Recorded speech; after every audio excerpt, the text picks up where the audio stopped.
Bismillahirrahmanirrahim. Assalamualaikum warahmatullahi wabarakatuh. Perkenalkan, nama saya Ririn Ikanesila, NIM C1K 018050 kelas B. Di sini saya akan menjelaskan mengenai praktikum budidaya perairan payau, di mana saya akan menjelaskan hasil dari review saya, yaitu mereview 3 jurnal mengenai budidaya ikan di perairan payau. Baiklah, jurnal pertama yaitu pengaruh penambahan kalsium dan salinitas aklimasi terhadap peningkatan sintasan poslarva udang faname atau Lithophanius faname. Yang melatar belakangi jurnal ini yaitu udang faname memiliki keunggulan berupa pertumbuhannya cepat, hidup di kolam perairan sehingga dapat ditebar pada densitas yang tinggi, terus lebih resisten terhadap penyakit, dan juga paling digemari oleh pasar internasional. Permasalahan yang dihadapi yaitu masih rendahnya tingkat sintasan poslarva faname. Oleh karena itu, vitalitas poslarva perlu ditingkatkan lagi pada saat dilakukan aklimasi ke salinitas yang rendah, sehingga diberikan percobaan pada udang faname dari beberapa perlakuan mengenai pemberian salinitas dan penambahan kalsium, penambahan mineral dan kalsium diharapkan mampu meminimalisir tekanan lingkungan serta beban osmotik sehingga benih faname nantinya dapat bertahan hidup di kolam pembesaran. Adapun percobaan yang dilakukan pada jurnal ini ada 2 percobaan. Yang pertama, percobaan A, percobaan mengkaji pengaruh penambahan kalsium dan perbedaan salinitas akhir terhadap ketahanan hidup poslarva faname, yang dimana dilakukan ada 16 perlakuan dengan 3 kali ulangan, dibedakan berdasarkan penurunan salinitas, yaitu terdiri dari 0 ppt, 2 ppt, 4 ppt, dan 6 ppt dengan penambahan kalsium yaitu 0 ppm, 50 ppm, 100 ppm, dan 150 ppm. Percobaan yang B yaitu menentukan kadar kalsium optimal terhadap ketahanan hidup poslarva melalui evaluasi osmolaritas dan laju metabolisme yang terdiri dari 5 perlakuan dan 3 kali ulangan, yaitu yang pertama tanpa penambahan kalsium, kedua penambahan dengan 50 ppm, yang ketiga penambahan dengan 100 ppm, yang keempat penambahan dengan 150 ppm, dan yang kelima itu kontrolnya yaitu dengan salinitas yang salinitas dengan 25 ppt. Ada 3 parameter yang diukur pada jurnal ini. Yang pertama tingkat sintasan poslarva, yang kedua tingkat tekanan osmotiknya, dan yang ketiga itu tingkat metabolisme kehidupan larva. Adapun hasil dan pembahasannya pada jurnal ini, yang pertama itu mengenai tingkat sintasan poslarva, di mana hasilnya pada salinitas 2 ppt, 4 ppt, dan 6 ppt menunjukkan nilai sintasan yang tertinggi yaitu sekitar 80%, sekitar 100%. Kemudian sintasan cenderung menurun pada salinitas 0 ppt, namun pada kombinasi salinitas 0 ppt dengan penambahan kalsium 0 ppm pada perlakuan B terlihat presentasi sintasan relatif tinggi, yaitu di antara 98,6 kurang lebih 0,90%.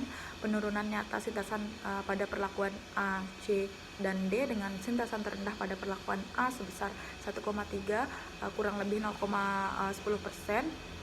Ini sejalan dengan pernyataan yang dinyatakan oleh Kine pada tahun 1964, yaitu perubahan salinitas akan berpengaruh terhadap sifat fungsional dan struktural organisme saat kondisi stres salinitas rendah.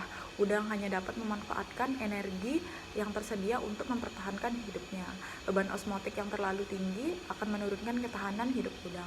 Nilai sintasan poslarva salinitas tinggi 0 ppt secara nyata dipengaruhi perlakuan kalsium media, yang dimana penambahan kalsium tersebut sebanyak 50 ppm pada perlakuan B mampu meningkatkan sintasan poslarva tetap tinggi. Diduga karena perlakuan B ini mampu meningkatkan efisiensi kerja osmosis udang saat salinitas diturunkan hingga 0 ppt.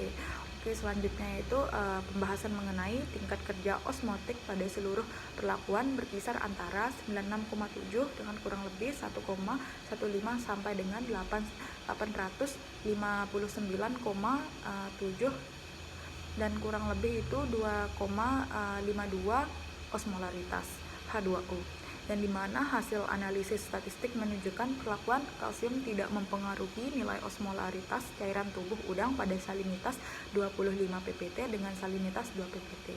Keadaan berbeda pada salinitas 2 ppt yang menunjukkan tingkat kerja osmotik cukup tinggi mengindikasikan terjadinya peningkatan stres.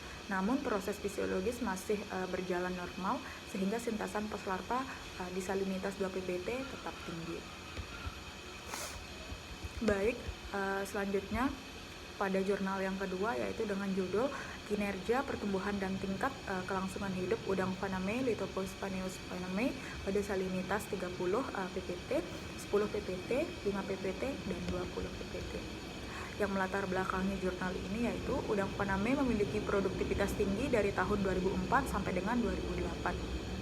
Berdasarkan pada statistik ekspor perikanan Indonesia, nilai ekspor udang Indonesia ke mancanegara mengalami peningkatan. Kenaikan rata-rata per tahunnya yaitu sebesar 1,47%.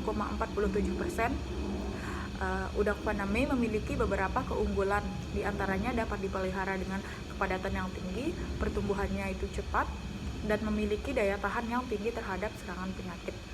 Pengaruh lingkungan yang buruk dan komposisi daging udang Paname lebih tinggi yaitu 66 sampai dengan 68% dibandingkan dengan udang windu yang komposisi dagingnya hanya 62%. Di Indonesia tambak untuk budidaya udang sebagian besar merupakan tambak tradisional.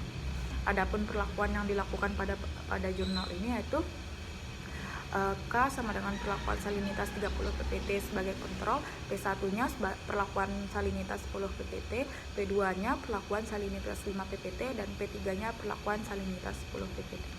Ada parameternya, yang pertama yaitu kualitas air, mengukur suhu, kekeruhan, oksigen terlarut, pH, alkalinitas, kesadahan, amoniak, dan nitrat. Parameter yang kedua itu laju pertumbuhan spesifik atau SGR, yang ketiga pertumbuhan mutlak atau GR, yang keempat konversi pakan atau FCR, yang kelima efisiensi pemberian pakan atau EPP, dan yang keenam frekuensi molting udang, yang ketujuh kelengkapan organ udang, yang kedelapan tingkat kelangsungan hidup udang atau SR. Dari hasil dan pembahasannya, yang pertama pada parameter frekuensi molting udang itu nilai molting tertinggi terdapat pada perlakuan P3 sebesar 0,73% per hari dan terendah pada perlakuan K yaitu 0,33% per hari. Nah, pada parameter yang kedua yaitu laju pertumbuhan spesifiknya, diperoleh nilai laju pertumbuhan spesifik udang yaitu pada hari ke-20 pada perlakuan P1 10 ppt dan P2 5 ppt tidak berbeda nyata terhadap perlakuan K yaitu dengan 30 ppt, namun berbeda nyata terhadap perlakuan P3 pada 0 ppt. Sedangkan pada hari ke-10 menunjukkan perlakuan P1 sama dengan 10 ppt dan P2 sama dengan 5 ppt tidak berbeda nyata, namun berbeda nyata pada perlakuan K yang dimana itu kontrol 0 ppt. Yang ketiga, parameter yang ketiga di sini pertumbuhan mutlak atau GR-nya, diperoleh nilai laju pertumbuhan bobot udang Paname pada hari ke-20 pada perlakuan K 30 ppt, P1 10 ppt, dan P2 5 ppt tidak berbeda nyata, namun berbeda nyata terhadap perlakuan P3 pada 0 ppt.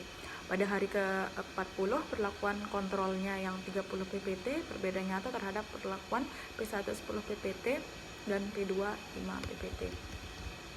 Selanjutnya pada jurnal ketiga yaitu pengaruh suplemen mineral dalam diet untuk Paneus monodon budidaya udang dalam media salinitas rendah. Yang melatar belakangi jurnal tersebut yaitu pendekatan baru budidaya udang telah dikenal sebagai budidaya udang salinitas yang rendah, sistem pendalaman salinitas rendah, budidaya udang pedalaman, dan budidaya pedalaman. Kekurangan senyawa ionik utama seperti kalium, natrium, kalsium, dan magnesium berdampak serius terhadap kelangsungan hidup dan pertumbuhan udang di tambak salinitas rendah. Ketidaklangsungan hidup tersebut, ketidakseimbangan rasio tersebut, ionik penting, kalium dan magnesium juga membatasi pertumbuhan dan kelangsungan hidup udang. Di mana tujuan penelitian ini yaitu untuk mengetahui pengaruh kalium dan magnesium penambahan dan kombinasinya dengan laju pertumbuhan mingguan berdasarkan berat dan kapasitas osmotiknya. Adapun perlakuannya pada perlakuan A yaitu ransum standar dengan 1% kalium atau 1 gram KCl per gram ransum. Yang kedua, ransum standar ditambah dengan 1% magnesium dengan 1 gram dolomit atau 100 gram pakan. Dan perlakuan C yaitu kombinasi 0,5% kalium ditambah dengan 0,5% magnesium. Yang ke D itu diet standar tanpa mineral sebagai kontrolnya. Ada 4 parameternya. Yang pertama specific growth rate, yang kedua survival rate, yang ketiga absolute rate, yang keempat capacity osmotic. Hasil dan pembahasannya di sini membahas 2 parameter yang saya review. Yang pertama itu specific growth rate-nya itu tertinggi diberikan pada perlakuan C yaitu 8,03%, A sama dengan 7,73%, dan B sama dengan 7,37%, dan terendah pada perlakuan D yaitu 7,23% tanpa suplementasi mineral.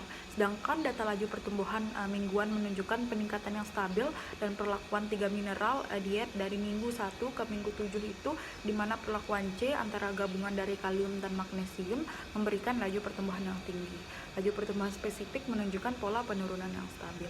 Parameter yang kedua yaitu osmotic capacity. Pada perlakuan C terbaik dengan kombinasi 0,5% kalium dan 0,5% magnesium memberikan pertumbuhan absolut yang tinggi. Pada asumsi bahwa kombinasi mineral dalam pakan telah mendukung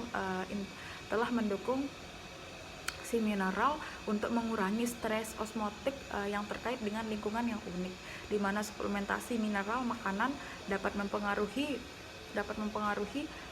hemolim osmosis udang, di sini homolim osmolitas udang pada salinitas yang rendah. Udang mempertahankan keseimbangan osmotik dan ioniknya dengan menurunkan laju transport air melintasi usus serta laju ekstrusi natrium dan klorida melalui insang. Sekian penjelasan mengenai praktikum mata kuliah Teknologi Budidaya Perairan Payau. Terima kasih telah menyaksikan, semoga bermanfaat. Assalamualaikum warahmatullahi wabarakatuh.